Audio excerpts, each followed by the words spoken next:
welcome back to part two. And let's see, what did I call it? Ancient something or other. I'm not very good with doing these names, but welcome back to the Haystack. Um, this is going to be a part two, so if you haven't seen part one gives everything a little bit more context. This one will kind of bring everything in together. All right, so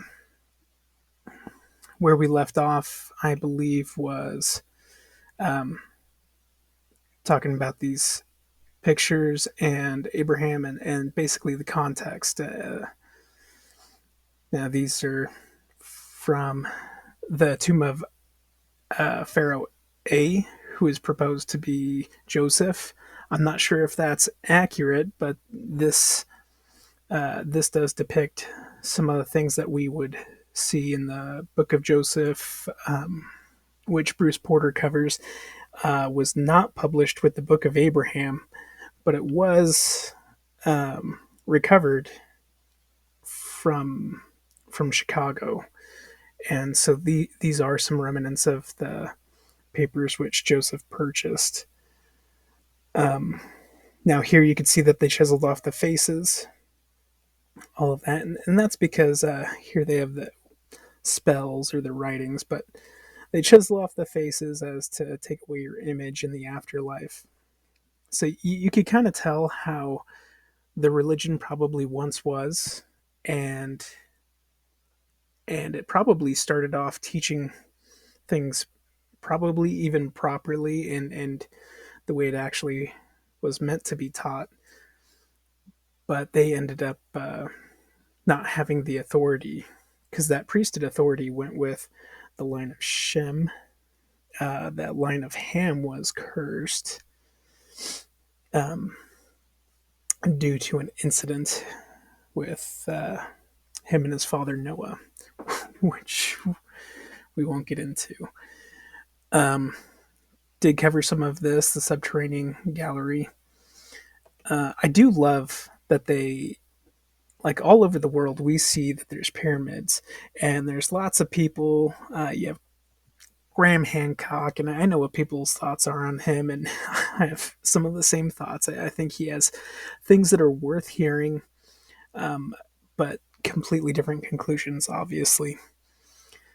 Um, Again, Bruce Porter does cover a lot of this stuff. I had no idea. Like, this is stuff I thought about all the time. I even associated some symbolic stuff here, but until I found the Interpreter Foundation and Bruce Porter, which got into ancient Egypt. And then when I went through the temple, things just made a lot more sense to me. And then, um, and then there's also a chasm or void up here, and we know the subterranean chamber. There's also a temple that's out front, Karnak. You have a trail that goes out to the Sphinx, and then there's a whole underground labyrinth, it seems. Anyways, that is very interesting, and their idea was the same above is below. So there's some who actually believe that this actually goes down and is a diamond, that it actually concaves like that, and that these chambers also exist similarly down here, and then go outward. But no idea, because everything is so secretive there. One thing we do know is, where is it? Joseph. So the tomb of A, empty, completely crushed, all of that. And Moses took the bones out and took it to with them into the wilderness. The thing is that this tomb specifically is in the Valley of the Kings. So that would be down here. near Thebes, where they would be coming up here. So they'd, and Ramses, there's a capital right here. The old capitals are down here. Memphis. You also have Heliopolis, which is where the Temple of On was, referred to in Genesis, where Potiphar, the father of Asenath, who married Joseph, was all right here. So they would have had to come all the way down here, grab the bones, and then head back up, then flee. Unless, because all of our depictions show this coming through here as the wandering in the wilderness. But if they really did come down here and gather Pharaoh Ea, or A, they would have literally crossed the Red Sea. But this crossing cannot be done as fast as the crossing over here. And over here, there's actually, ways to actually cross. And some people say it's up in the Reed Sea, which is a swampy area. We know in the Book of Mormon they refer to it as the Red Sea, not the Reed's Sea, even if that's a modern interpretation. But they mention it being kind of here or here. There's lots of different points. There's a Pillar of Solomon, which kind of indicates a crossing point. Let's see if we could actually find it.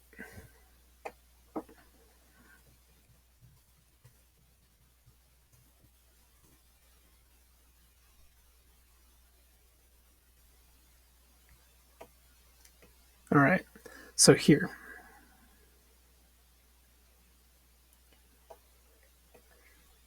So it sounds like they went through here and then crossed there.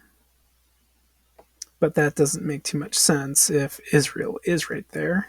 But at the time, Egypt still owns all of Israel. So if they did cross and they associated this with the Red Sea, this would be the Gulf of Aqaba. This is the outlet. You can kind of see right here in these mountainous terrains. And they come out right over here. And it wasn't too far that they have these blackened mountains, which I'm not sure if that's what they refer to the modern Mount Sinai. There's two proposed areas of Mount Sinai. I think what's called Mount Jabal, and then there's another one. But I refer to these mountains as being blackened and scorched. And gosh, I wish I had it pulled up. I'm not going to search for it while doing a video though. But there's actually a whole area, staging area for calves and everything, and carvings depicting a cow. Could have been the golden cow idol, which they had made. Areas set up so there's 12 regions or tribes, and a lot of this is set up the way like Egyptian military style, which is what Moses would be more familiar with. In fact, the Ark of the Covenant is after a design that they have in these Egyptian tombs. In fact, King Tutankhamun is probably most familiar with the things that they found in there. They actually had a thing, the dimensions and everything that was just like the Ark of the Covenant. But I actually don't know what they kept in their thing. And it was stuff to take with them to the afterlife. But for the Israelites, they kept a select few things, like the scriptures, the reed with writing that would come onto it. Later on, the sword that killed Goliath, which is funny. These items actually parallel what we find in the stone box from Moroni to Joseph Smith. And then it's treated as if no others can look upon it, similar like the Ark. Now, the reason here we have these timelines is because this is taken from a very literal translation. Obviously, I've kind of messed it up a little bit. This is the very literal translation, and some of the old, different theories that people have. You have the young Earth theory that the Earth has a 7,000 year temporal existence, which, if you look scientifically, there's a pattern every 6,000 and 12,000 years of a complete destruction which happens over the globe. And lots of cataclysms happen, and it changes the face of everything. There's other people who look at Adam, Seth, Enos, Cain, all that stuff as these being different ruling tribes, like nations. So this familial tribe or nation ruled for that long, that long, that long, and it wasn't the literal person. I tend to not go that route. I know that that's what a lot of biblical people who believe in evolution as part of the Bible, that may be a thing. I have no idea. I know that the Lord used natural means, but there are lots of unexplained things, and when you apply, the different styles of carbon emissions, the heavier carbon environment and atmosphere, which would have existed in Pangea time, something like this,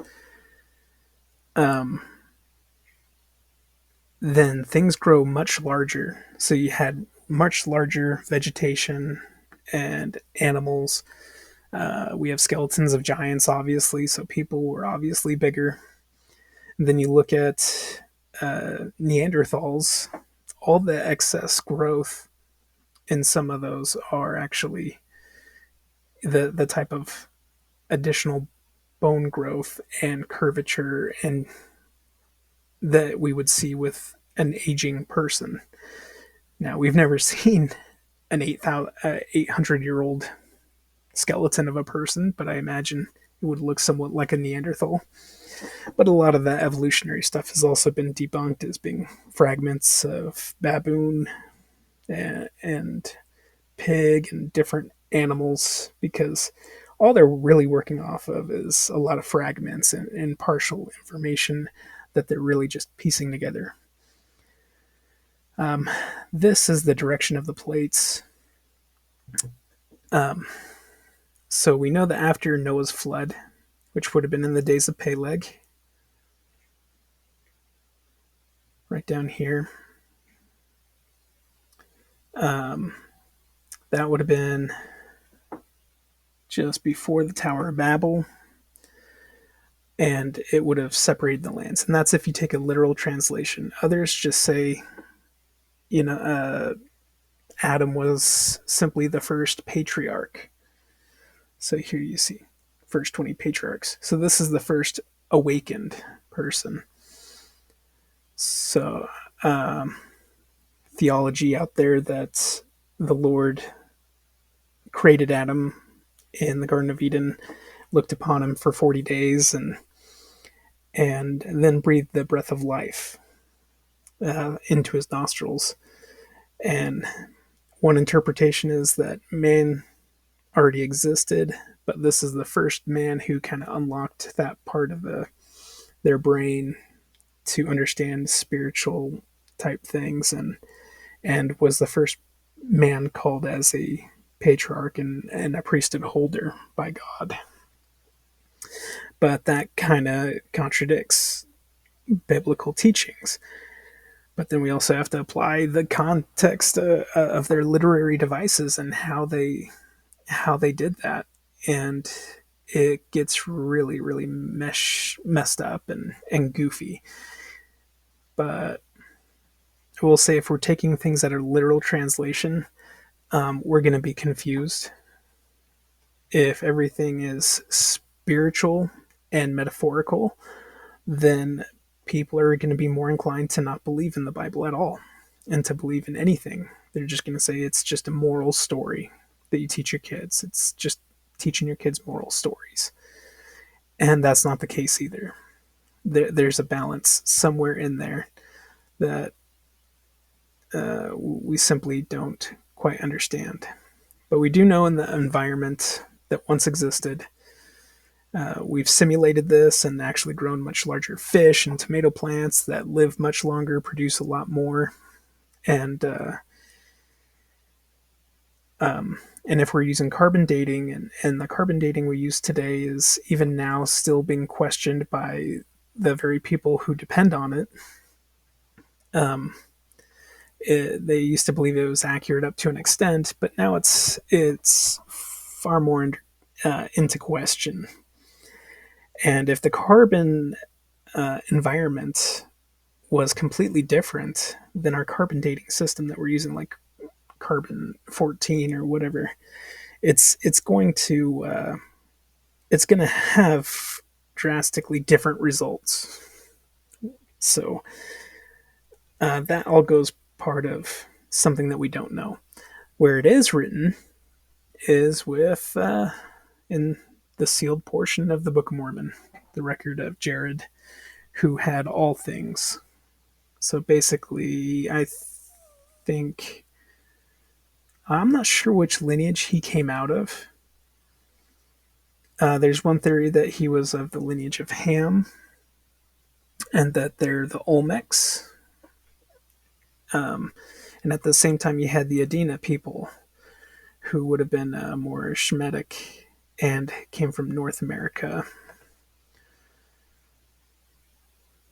So here,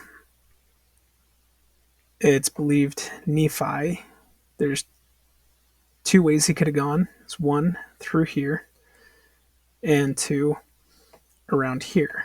But this would have gone through. They would have stopped all along the ways. There's more earthquakes, tsunamis.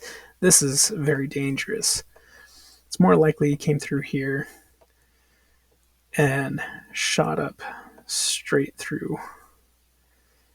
And as far as landmass, there could have been, all of this could have been landmass that 2000 BC would have sunken, or sorry, 0 BC. No. 33 AD would have all sunken. And it's funny, all this, used to think it's all runoff from the river, but it's actually salt deposits that are significantly large. The Tetons would pale in comparison to how deep and large this salt deposit is. And that's very unique because of our salt lake and our salt deposit there from Lake Bonneville. And then our hot springs. I heard one theory that the plate that we have, the plate that we're sitting on, actually is tipped, and you have seawater go under through and comes and rises up through these Rocky Mountains. And these Rocky Mountains, these areas, are newer than the Appalachian Mountains. And there's one theory that the city of Enoch was in the Gulf of Mexico. And then eastward in Eden could have been somewhere here. There's thoughts that it's out here too. That the area where Adam dwelt certainly was out here. So I believe that there was large cataclysms Now that we've got a lot of these theories out of the way, that's why there's a discrepancy in time eras. Um, when it comes to Egypt, why do they think that um, basically in the scriptures it says 430 years of travail, I think it was, and so people associate that from Exodus to the building of the first temple was 430 years. Um, but the travail was having no land of their own, essentially. And so we get into this pattern and we see that 430 years, if we count backwards, from here, from the Exodus, that essentially is what you're getting is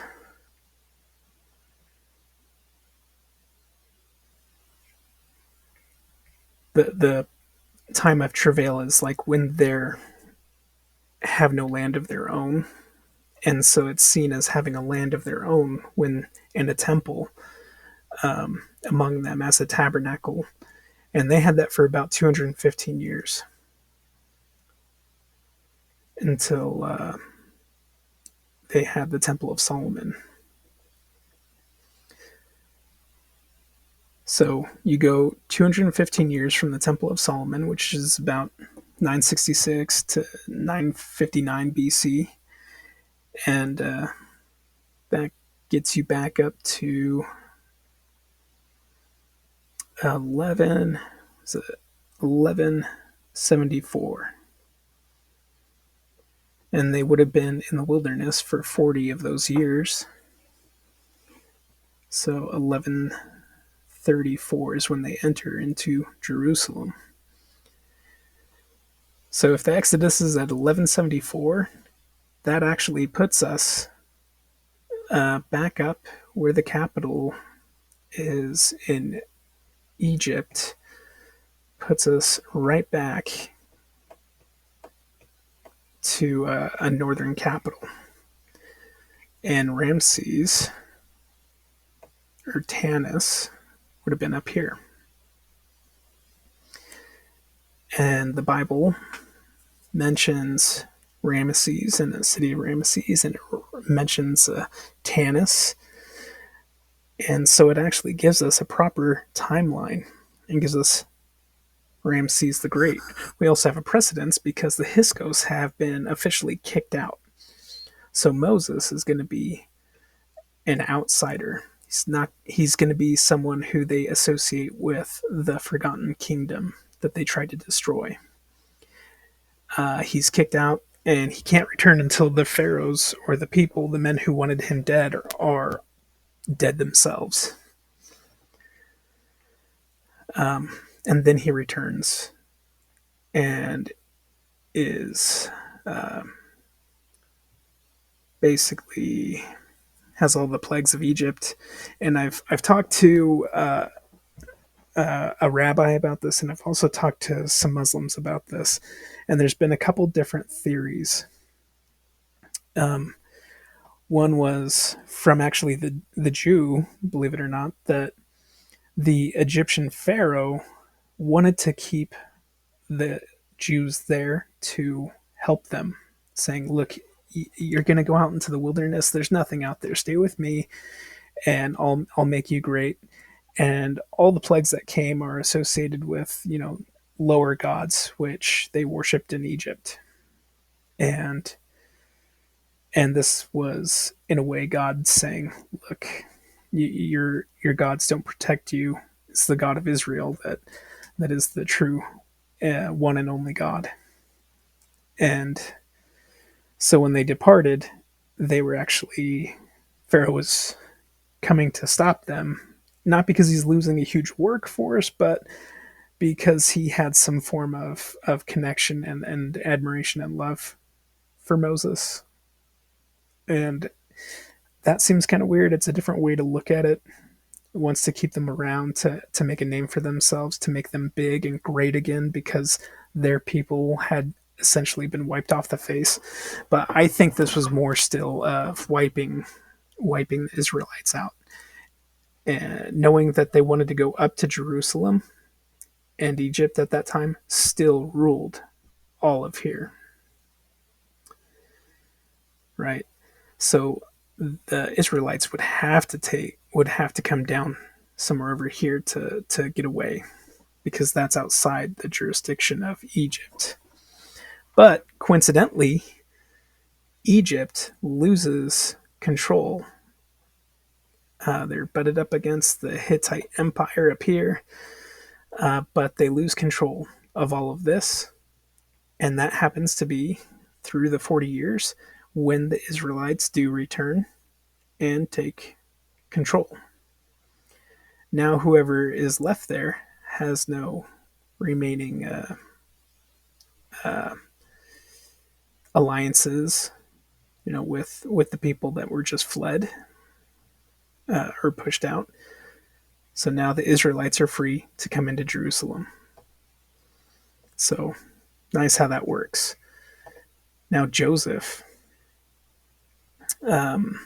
Honestly, there's background on each of these people that's extremely interesting to get into, especially when you look at the context, the religious context. I'm doing it again, running out of time. So the religious context,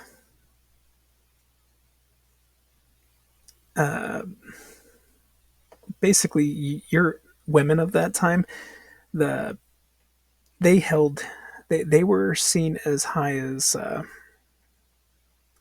royalty, right? They're in a high class status, and I think they have daughter of God as a title. And so Joseph actually would have been able to rule in that area, because his wife was Egyptian. They're matriarchal, and the Egyptian crown goes matriarchal. And so if he married an Egyptian, then he could have essentially ruled, especially Ea, who specifically was a minister to Akhenaten. And if Akhenaten was that pharaoh of Joseph, that could have all worked out. There's a lot to get into specifically about that, but that brings me down to the pattern of 215 years, because it's 215 years from Abraham to Joseph to Moses. 215 years, 215 years, 215 years, and then 215 years to the building of the temple. Now look at when the U.S. was discovered and colonized by Puritans, 1620. 215 years later, what do we have? It's listed in LDS.org as glorious days in Kirtland, when they're building the temple. And Joseph Smith receives his first Egyptian materials, including the Book of Joseph, where we get the endowment ceremony. So look to part 3 for the endowment ceremony and how we continue on with this pattern. Thanks for watching.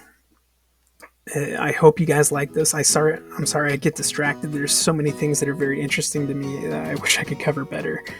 So I apologize. Please like and comment, subscribe. Have a good one.